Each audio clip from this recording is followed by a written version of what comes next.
prayer today, I praise you, Lord, for autumn, the beauty and hope in the change of the season. The promise that the coming of autumn heralds another ending, a new beginning, and the wonder of another winter, another spring, another summer yet to come. Amen. Amen. All right, we'll start off with Jerry. Okay, on September 26th, I concurred with Chester Township trustees in not requesting a hearing on the liquor license being requested by Elements Fitness Studios Incorporated, located at 8505 Mulberry Road, Unit A, Chesterland, Ohio.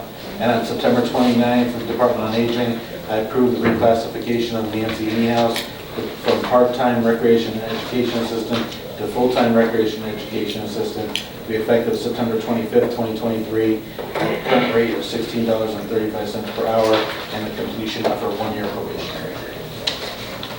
Thank you, Jerry.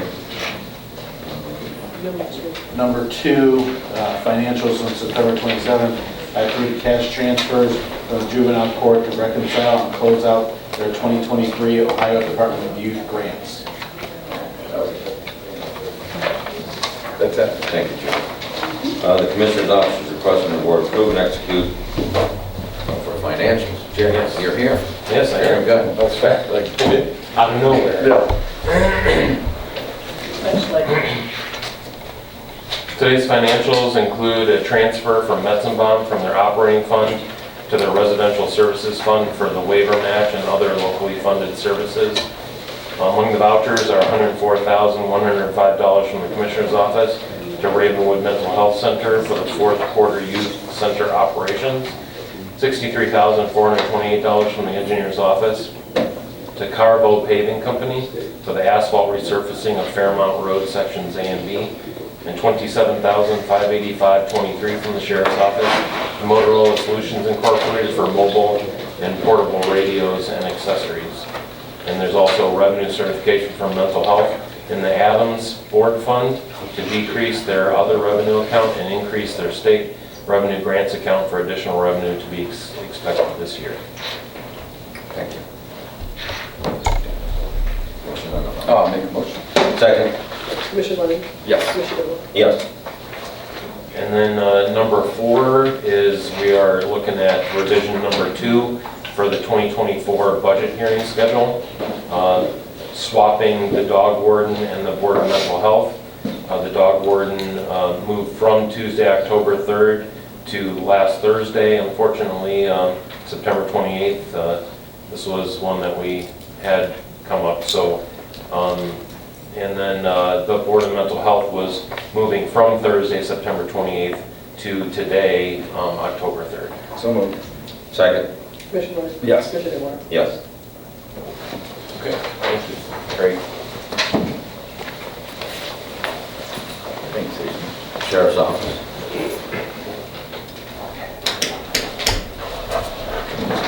Oh, yeah. Warren, Good morning. we heard Skip was gonna be here, so we figured we'd bring a dog. Yeah. You can do that demonstration. This is Sergeant Jake Smith, and his dog Spirit.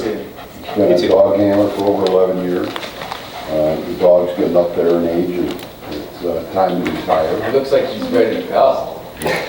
Like he's just getting started. But, maybe you can tell me a little bit about it.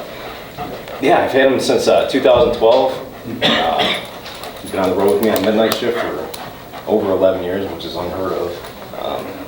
The thing about him is his eyes started getting cataracts in him, and we're on midnight. It's a little difficult for him, and the vet said, you know, after 12 years, anything could happen and break a leg or something. And, don't want that to happen. So the dog's had many apprehensions and countless narcotics fines, and he's done the county pretty good. So I've been very happy with him. The best thing I've done thus far. So, so he's officially retiring today? That's it. Is that, yeah? And then are you gonna take him home with you? Yep. Yeah, that's nice. Yes, I will. Yeah, yeah. So he's going to a good home. It's a bond that, I mean, the handler is with them at home, brings them to work. I mean, how many people do that with their dog? Right. With them constantly. And Jake wants to be, we're gonna get another dog. All right, okay, yeah.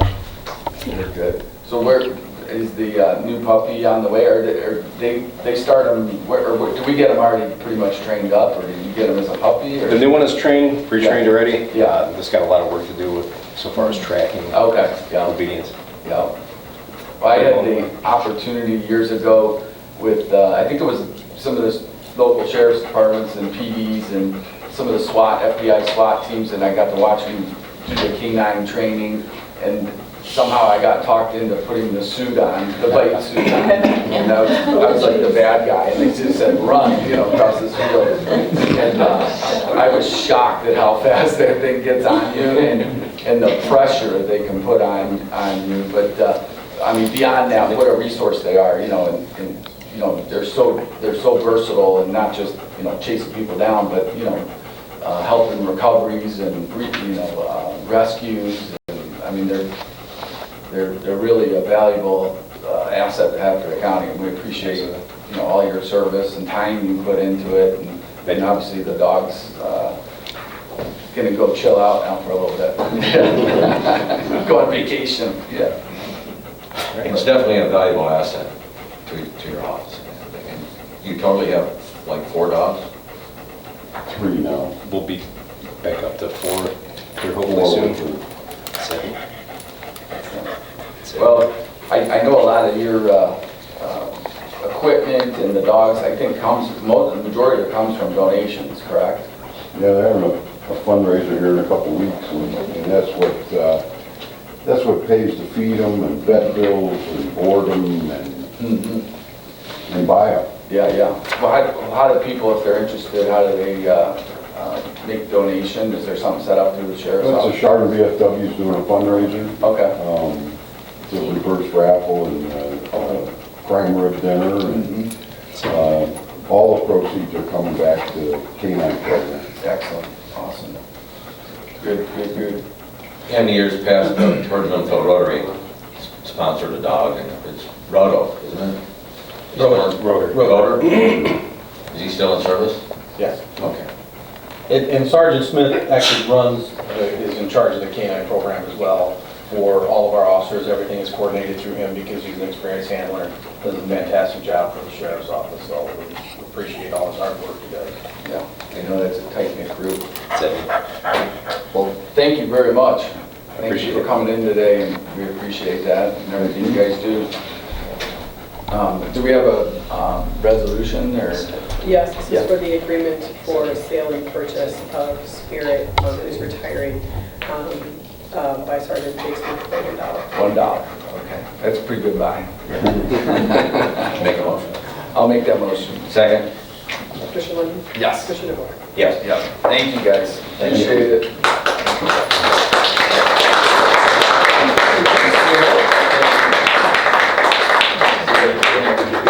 Yeah. Cool. That's awesome. Okay.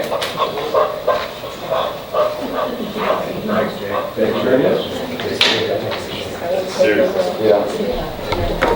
Are you the pony for today? Like a pony show? Yeah, I guess so. Mine's not as What are we selling not today? as cute as that guy there. Well, good morning. Good morning.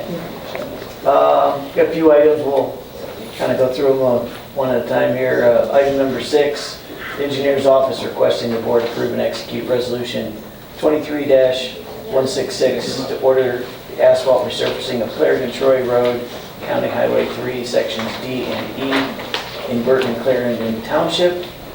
This resolution also requests the board approve and execute the title sheet of specifications. Further, the resolution sets the bid opening for Wednesday, October 25th at 2 p.m. Notice of this bid opening will be advertised on October 5th and on the county website. So moved? Second?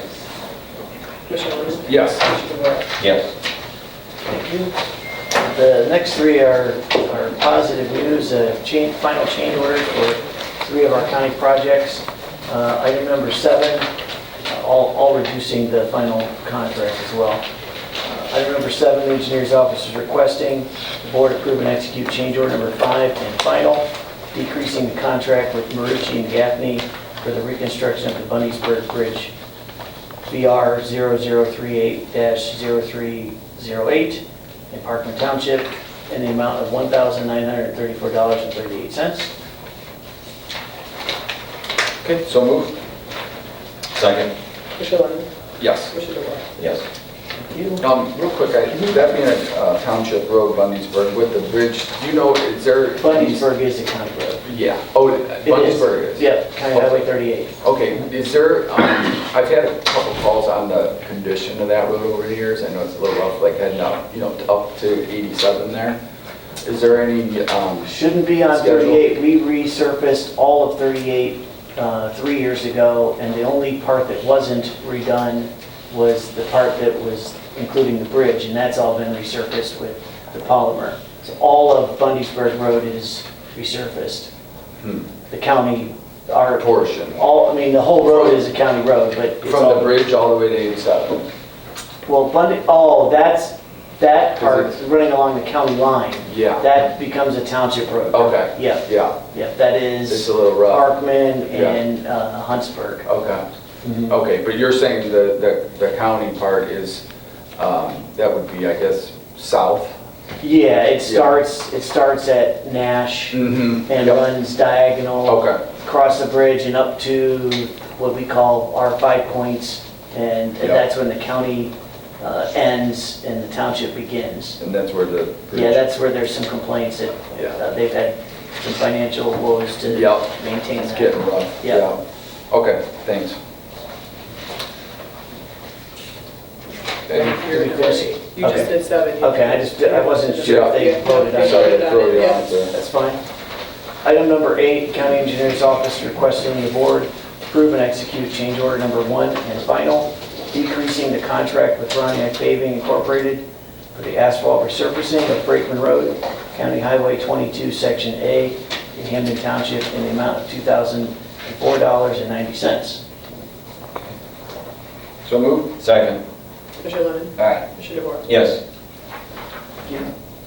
And item number 9, similarly, the County Engineer's Office is requesting the board approve and execute change order number 1 and final, decreasing the contract with Ronick Paving Incorporated for the asphalt resurfacing of Mumford Road, County Highway 24, sections A through D, in Troy Township, in the amount of $2,127.00. Okay, I'll make the motion. Second? Commissioner Lennon? Yes. Commissioner DeWort? Yes. Thank you, gentlemen. Thank you. Thanks for coming in. Good morning. Good morning.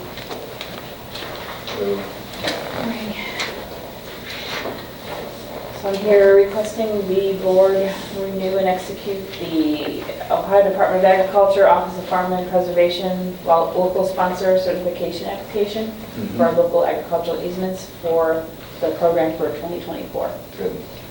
I will make the motion. Second? Commissioner Lennon? Yes. Commissioner DeWort? Yes. How many applications did we have last year? We did. We did not.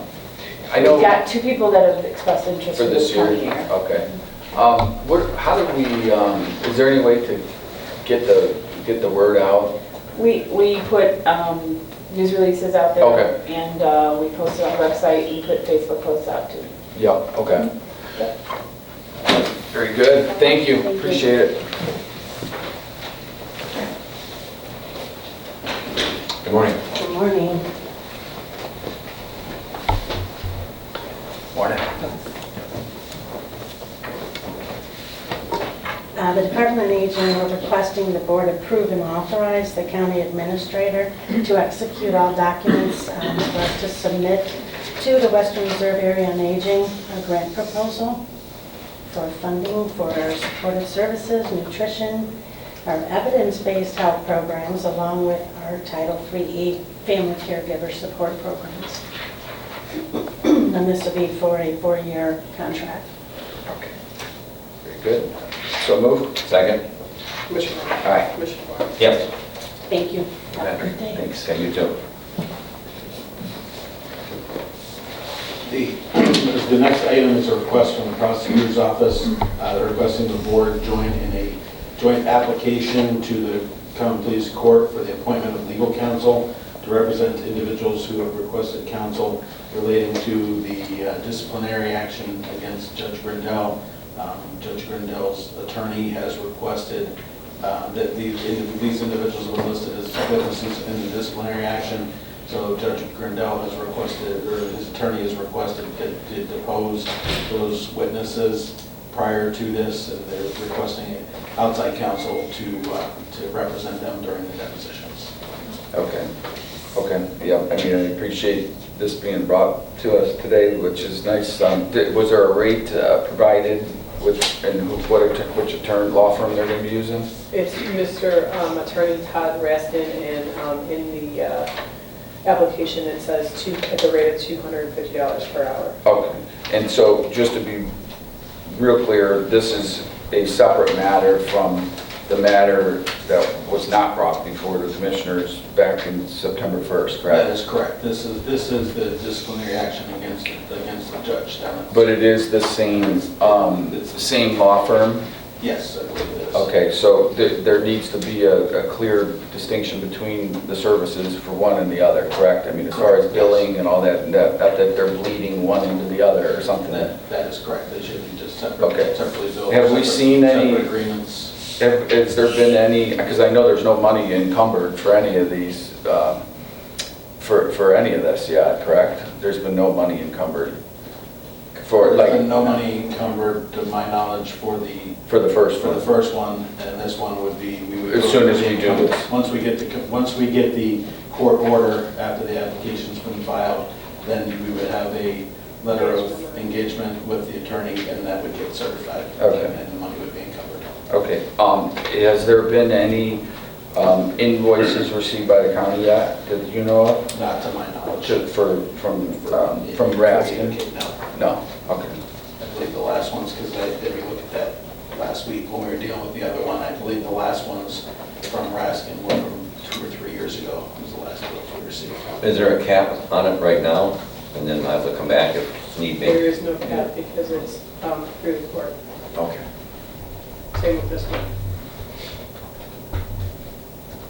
Okay. And just so you are aware, the one that was originally sent to me, that was sent to all of you from the prosecutor, has been revised for the vice president today to execute, because the first one had Ralph on it, who was obviously not here today. So I had it revised by the prosecutor for you for today. Okay. Okay, I'll make the motion. Second? Commissioner Lennon? Yes. Commissioner DeBoer? Yes. The next item, number 13, is we received a request through our bond counsel that they received a notice regarding a request for conduit financing on the acquisition of the Wiles by Eliza Jennings Senior Care Network. That would require the county to be involved in a bond process on that.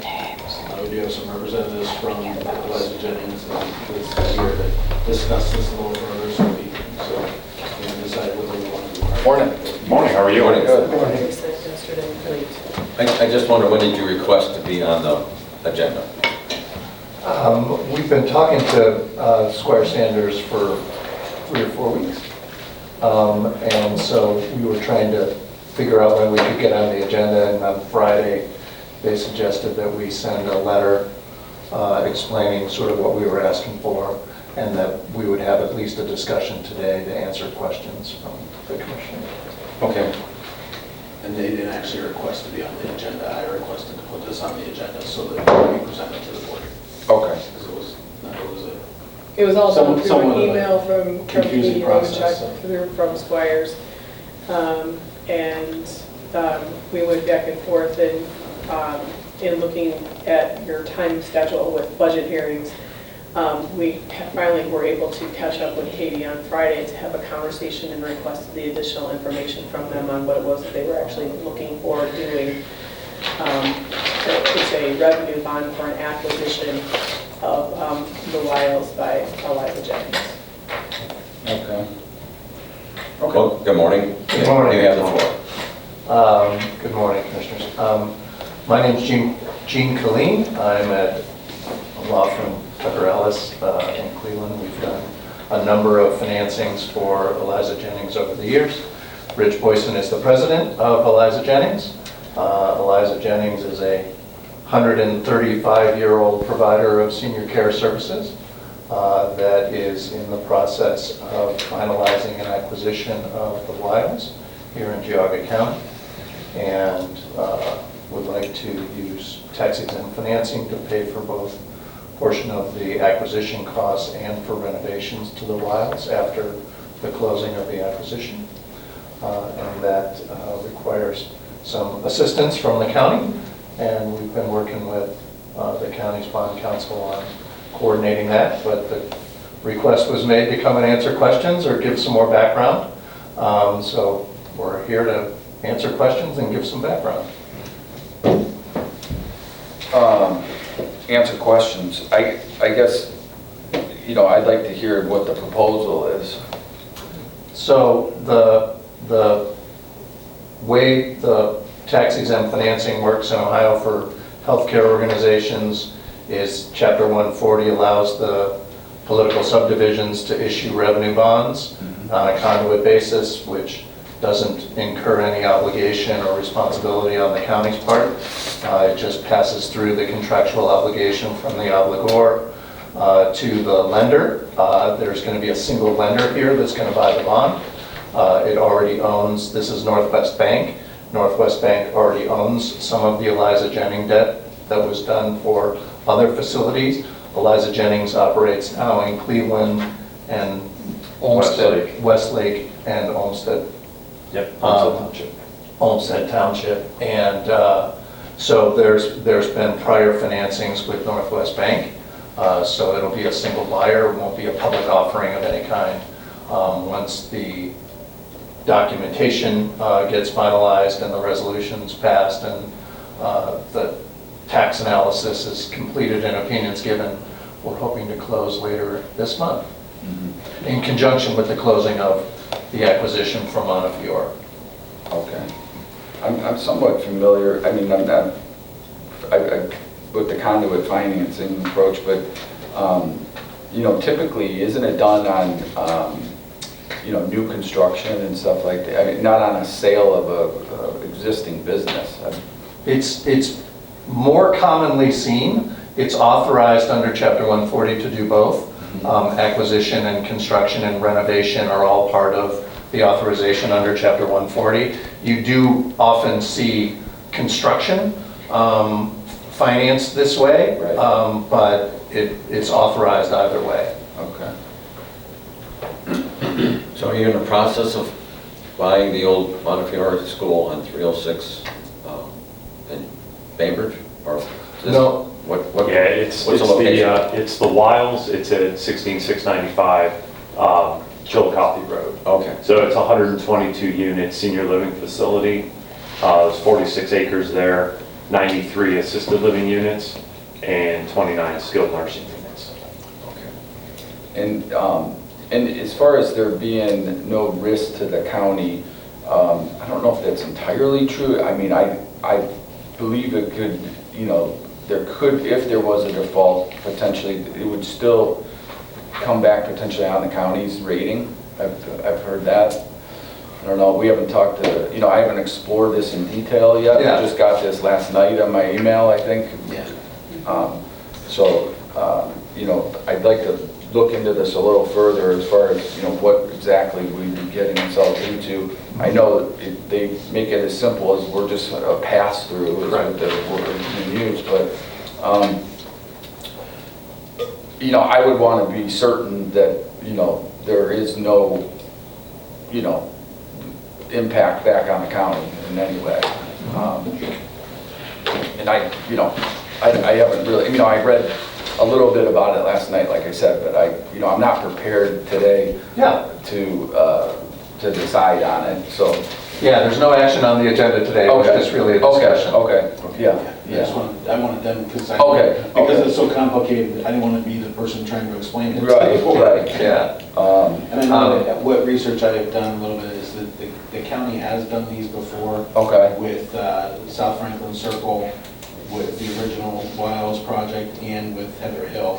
And all of those were involved with, actually with construction of the facilities, not a, transfer from one company to another. So you're going to be adding on or building a new building on this property? No, the building is, it was built in 2002, and we are basically taking over as the owner and operator. We're buying the real estate essentially, and financing it. Are you gonna be adding any more jobs or any more, or is it gonna be? Keeping all the jobs, we've already extended offers to all 90 employees that are there, management all the way down to frontline staff. Okay. But no additional, you believe, at this time? Not at this point. Okay. Yeah, we would certainly come But back. you're not gonna be terminating people? No, we need more employees than are there today, so we're looking to hire. Yeah. Yeah, we're going to be operating the facility much in the way it's been operated for the last 21 years. Okay, and you said the Wales did this originally? Yes, when it was originally constructed. It's all through Montefiore. Montefiore is the one that actually Okay. did the original bonds for the Wiles when they built it, and then there was a refinance of their original bonds partially way through several years ago. Okay. Yeah, no, Heather Hill was also done this way. That's right. I worked on Heather Hill years ago. Yeah, Yeah, that was all the way back in the late 90s that I could find on that one. Mhm. And then when they built the YMCA. Yeah, and Judson would have been 2008, So 2009. do you have an approximate, what the impact financially would be to the taxpayers as far as the exemption, what the dollar amounts are? They are a tax exempt entity already, the Wiles is, so we're just continuing that. There is a... But on this bond, on these bonds? Well, the bonds are tax exempt to the holder, and so it just lowers the cost of the borrowing for the obligor. So the bank just gives a better rate because it doesn't have to pay tax on the interest. So it doesn't involve county finances in any way. It's just a transaction between the bank and the borrower. The bank gives a better rate because they don't have to pay tax. But the tax that the bank isn't paying, potentially that would go, where's? It's federal income tax. Federal? Yeah. Okay. Yeah, with all this process, I'm more comfortable with having the prosecutor review it. Yeah. The auditor and the treasurer. Yep. So, And the county's outside bond counsel has already looked at this, and so they could be helpful if you want to talk to them. All right. It sounds like It doesn't go through our local prosecutor's office. She refers to our Bond bond counsel? counsel, which is Kate Check from Squires. okay. And it sounds like we've done this a few times, so they should be familiar with it when we call, right? Yep. Okay. Kate has already actually seen all the documents. Okay. The resolution, all that stuff. Okay. And again, you said you're closing by the end of the month, you hope? November 1st, Okay. October 31st, that's what we're targeting. Okay. And potentially, if everything were to move forward, when would you need this in place to secure that to the bank? Is it before the agreement or after? With Around the same time. Same time? Mhm. Yeah, the bank's all ready to move. They've gone through their credit committee and all that process, so. And I guess it's probably pretty straightforward. If we were not to approve this, it would just mean that you would have to borrow at a higher rate. And what is the rate? Do you know, have they given you an estimate on that yet, or? You know, it'll be somewhere in the low 5%. So there's a 21% discount for the federal tax rate that comes off of that. I So, see. yeah, I might get it up over 6. Okay.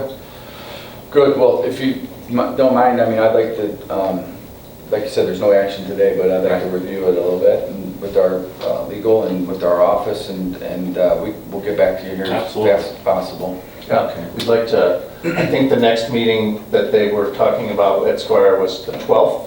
That's next Thursday. And And so, then we have 3 more following that. Oh, yeah. Is there a public hearing that goes with it, along with this? there will be a TEFRA hearing. Okay. Yeah. And is that conducted through the commissioner's office, or is that a separate? I'm not sure how the county does TEFRA hearings. Sometimes they're just done by Squire Sanders. Well, and that's but- the whole thing, is that was the first thing that I asked Katie when this Yeah. initially came in. I said, are we required to do a public hearing? And she said, no, my understanding is that it would just be the resolution. But then from them yesterday, they sent 2 large emails with a large amount of documents that we will have to go back with Katie on to find out what is necessary, so. Yeah, Katie's seen most of those documents already and commented on them. The TEFRA is a simpler process than it used to be. You used to have to publish newspaper notices and so forth, and now it really just gets put on a website, and then you sort of have a open and close, let people comment about the financing. Okay. Yeah, it's a pretty simple process. Okay. Okay, good. Well, is there any questions from the public? Yes, ma'am. Diane Jones, Auburn Township, and the two gentlemen have been pretty clear. On the other hand, I did not get the name of the executive for Jennings. Sure, Rich Boyson, President and CEO. And would you spell that, please? Certainly, B-O-Y-S-O-N is the last name, and R-I-C-H. Okay, and you have been involved with the Jennings organization for how long? Yeah, I've been CEO there for about 8.5 years, and I worked there early in my career for another 6, so. Okay, are you related to the Jennings group of buildings that is on the Kraken Road? We are not, but I know them well, yeah. Okay, so... No relation, no. No relation, Separate no organization. business affiliation. We actually do hospice and home care with Jennings, so there's a partnership, if you will, a joint venture.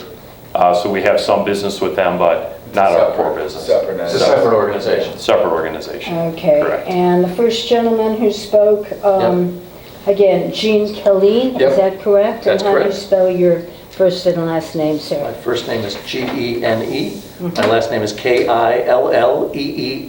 And you're the attorney for this organization, is that Yes. correct? Correct. Okay. And when you submit this, it's in effect, it's almost like a municipal bond, but it's a little different. So the investor, whoever holds the principal, is going to collect the interest. It has nothing to do so much with the cost to the county of making the arrangements to go through with this. I mean, That's correct. correct? Yes, Right. Are that's there any correct. coupons involved, or is this a twice-a-year payment to the shareholder or the major stockholder? How is that premium paid? The bondholder is a bank. It is the bank. Yeah, and so they will get monthly interest payments on effectively similar to a loan. To clipping a coupon from 20 years ago. Is that correct? Yeah, we don't really do coupon bonds anymore. No, we do Yeah. not. But there is a federal tax advantage. Correct.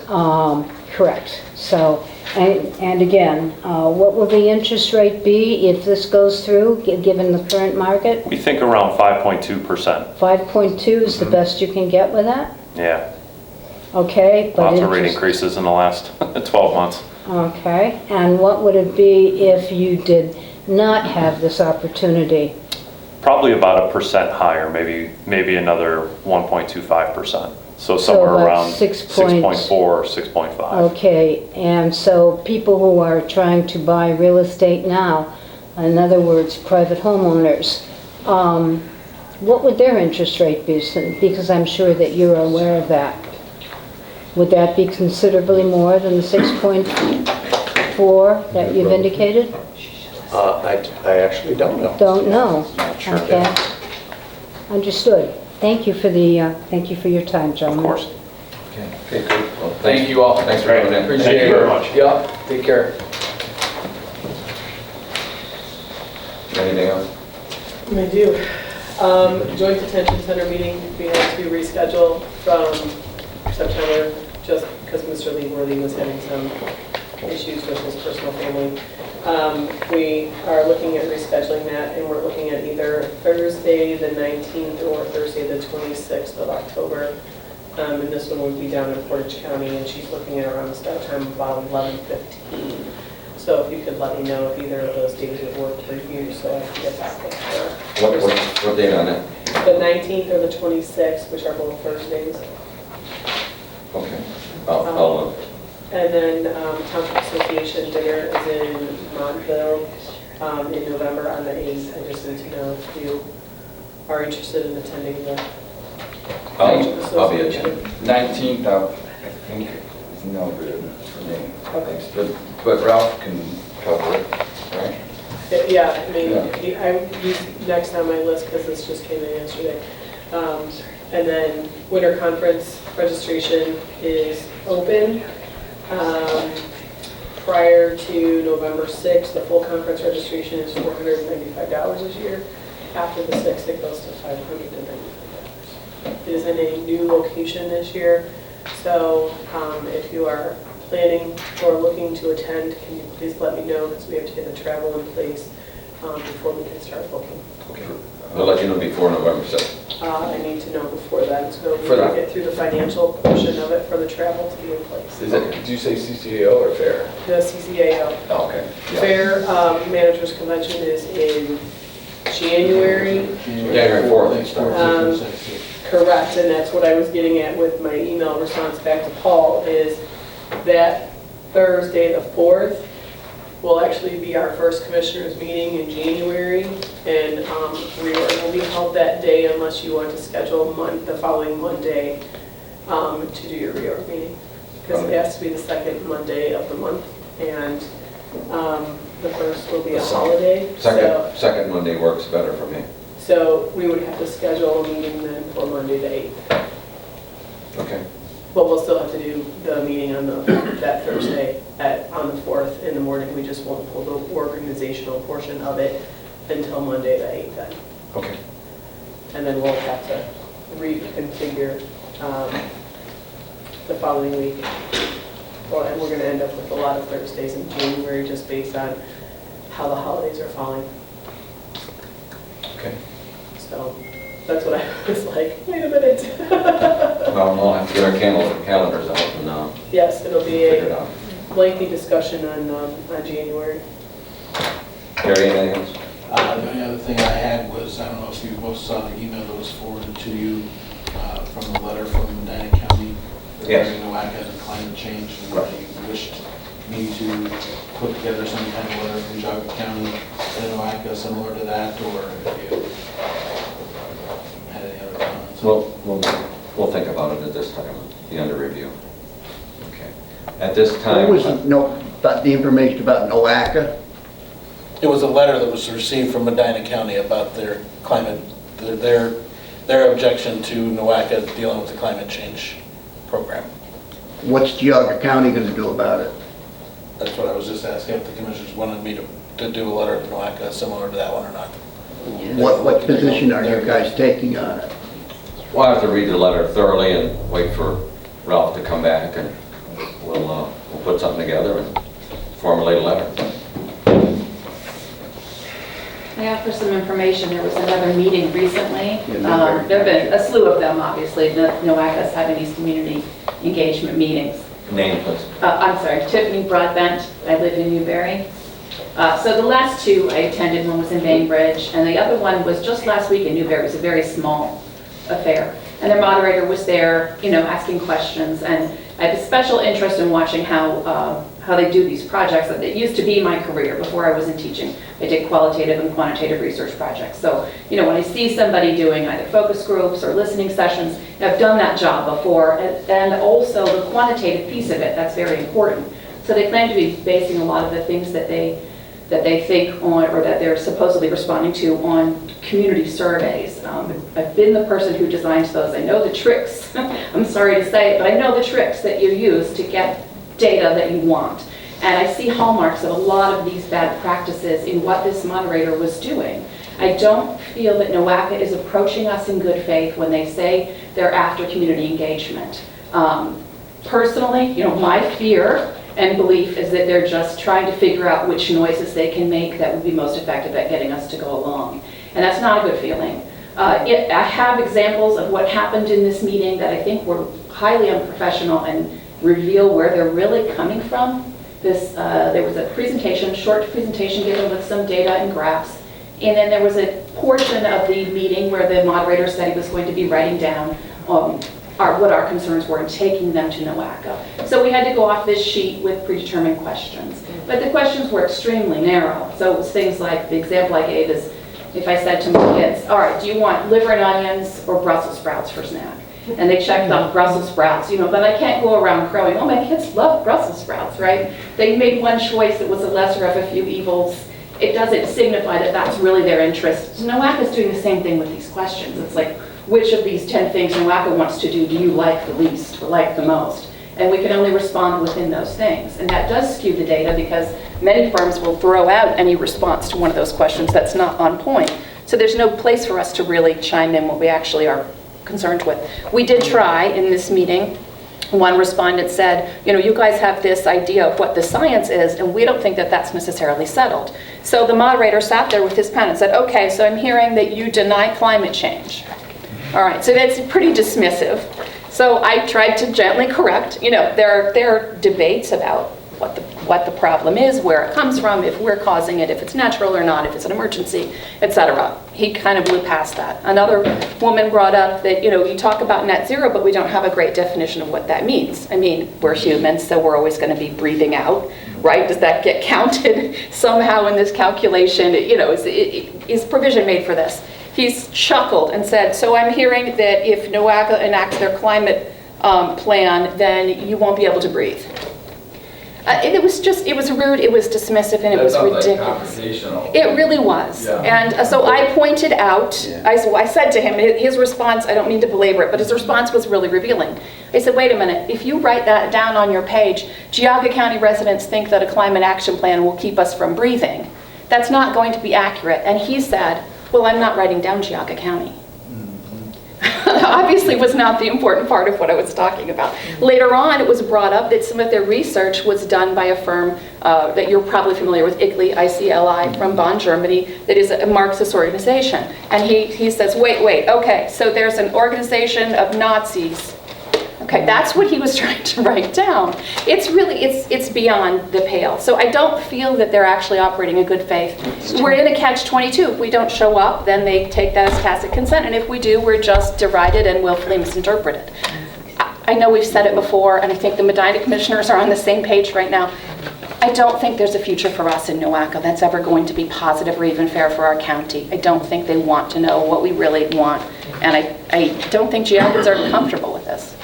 Amen. Well, thank you for your opinion. Thank you. Jonathan Broadbent, husband of a woman that just spoke. Apparently we need to do a better job of comparing notes before we speak, because she just stole a lot of my thunder. But so you have 1 more minute. I'm down to 1 minute. I'll speak really fast. So in the capacity I work in institutional finance over about a quarter of a century, I've had occasion to interact with all sorts of takeovers, mergers and acquisitions, and different strategies for one entity to overtake another. I've worked on international paint companies, counties, municipalities, hospital systems, for-profit and not-for-profit. And it occurs to me, and this is sort of generally understood in the financial world, that there are two consistent factors. One is that if you are trying to take something over, you want to make yourself look good. You want to make your strategy appear attractive. The other is that you can either do it fast or slow. That's it. When you're trying to acquire or assume something, and there are all sorts of strategies that can be deployed in a takeover. You can do hostile, you can do shareholder vote, management team, land and title, you can do banking, character assassinations. There are all sorts of strategies. But at the end of the day, we have a sort of fundamental truism, and that is power and money begets power and money. My opinion in looking further and deeper into NOACA, as I was introduced to it about 1.5 years ago, and figured it was probably some innocuous governmental entity just looking to influence and exert power. But the more I look into it, the more it seems to me that this is an entity that is endeavoring a takeover. And gentlemen and lady, I look to you as representative government, and I believe in the fundamental value of representative government in America, and I fundamentally disagree with the prospect that NOACA can supersede any element of my relationship with you. So I encourage something along the line of what Medina has done. I fundamentally disagree with some of the things NOACA is doing. It appears to me that they're trying to steer and navigate the conversation in artificial ways. Thank you. Thanks for your opinion. At this time, I'd make a motion to go in executive session to talk about potential properties being looked at in Jaga County. Okay. I'll second. And to be myself, Jerry, Linda, and Commissioner Lennon. Okay. Commissioner Lennon? Yes. Commissioner Rea? Yes.